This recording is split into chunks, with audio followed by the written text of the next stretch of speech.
Ulang kaji di rumah.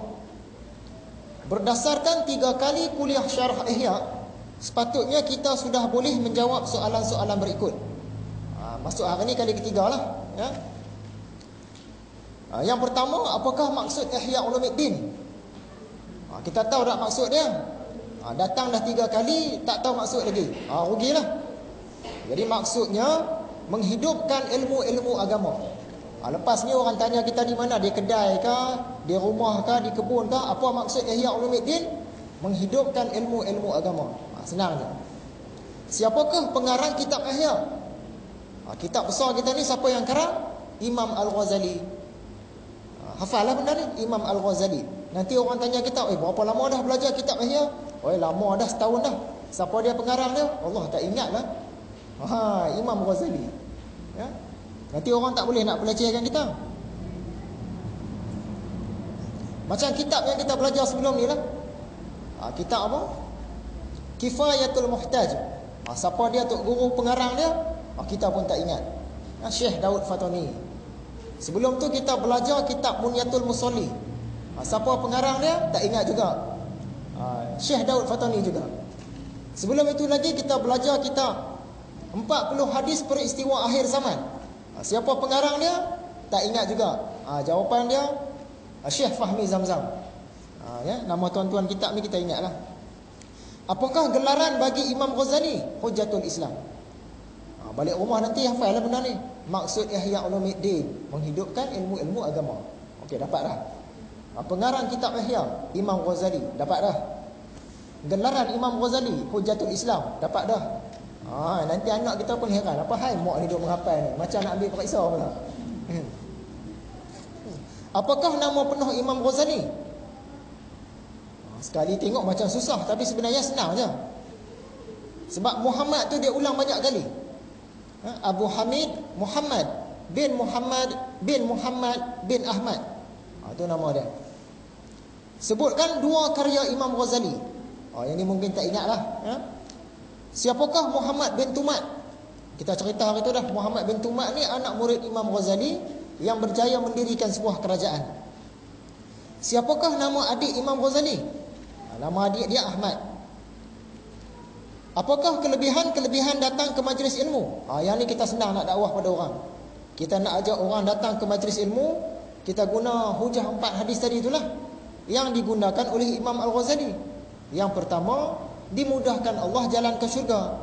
Yang kedua, malaikat bentangkan sayapnya kepada kita, tanda malaikat ni suka. Yang ketiga, belajar satu bab daripada ilmu lebih baik daripada dunia dan isinya.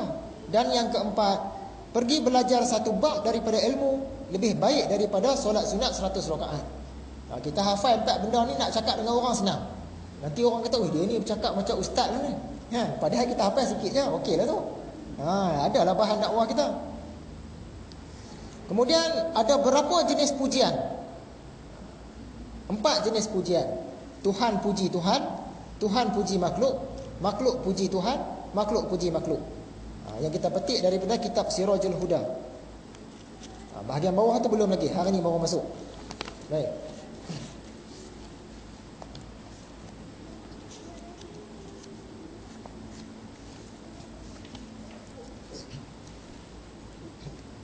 Hikmah Al-Ghazali yang kedua. Kata-kata hikmah Imam Ghazali yang kedua. Kita tengok muka surat depan balik.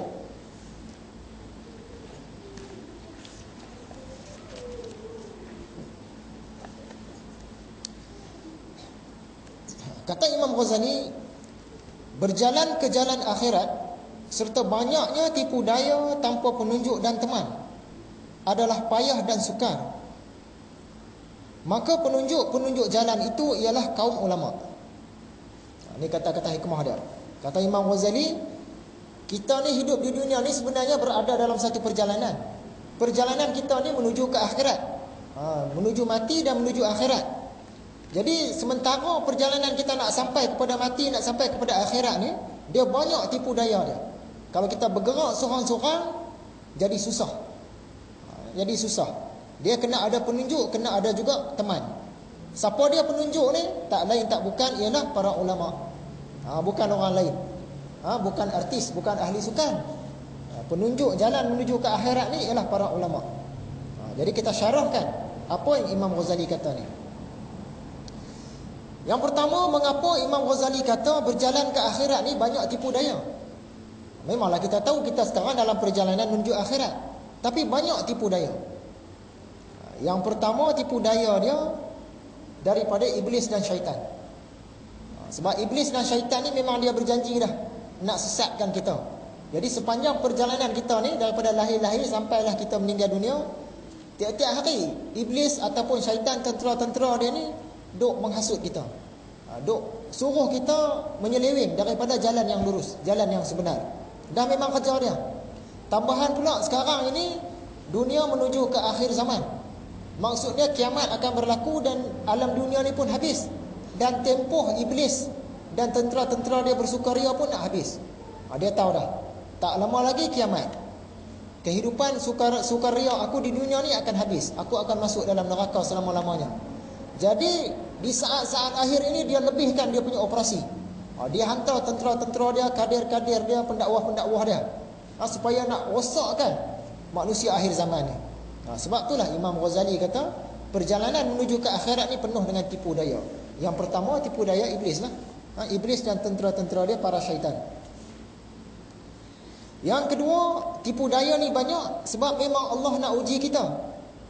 Sejauh mana kita gunakan akal yang Tuhan bagi. Memang akan ada tipu daya. Tuhan bagi akal dan Tuhan uji kita. Dari semasa ke semasa dia ada tipu daya. Nak tengok kita guna akal ni secara elok ke tak elok. Yang ketiga, selain daripada akal, kita juga dikurniakan nafsu. Umumnya nafsu ni jahat lah. Umumnya. Sebab nafsu ni dia sentiasa nak ajak kita buat kepada benda yang tak elok. Jadi nafsu ni kerja ni memang menipu. Dia asyik untuk tipu kita. Jadi tugas kita ialah untuk kawal nafsu.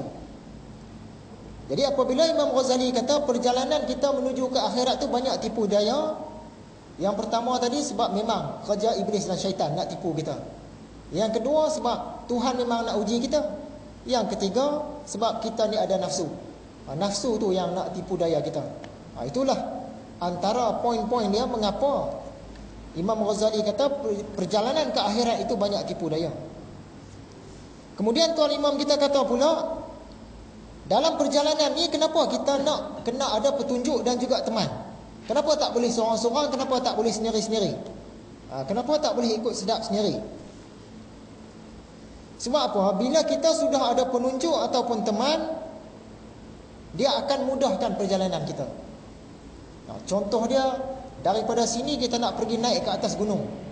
Ada urusan kita di atas gunung. Kita pergi seorang-seorang. Sedangkan kita ilmu hutan ni tak banyak. Susah tak? Memang susah. Nak berhadapan dengan apa? Duri-duri. Nak berhadapan dengan kelaparan dalam hutan. Nak berhadapan dengan kesejukan dalam hutan. Nak berhadapan dengan haiwan-haiwan bisa, haiwan-haiwan buas. Macam-macam masalah. Kita tak ada ilmu jadi susah.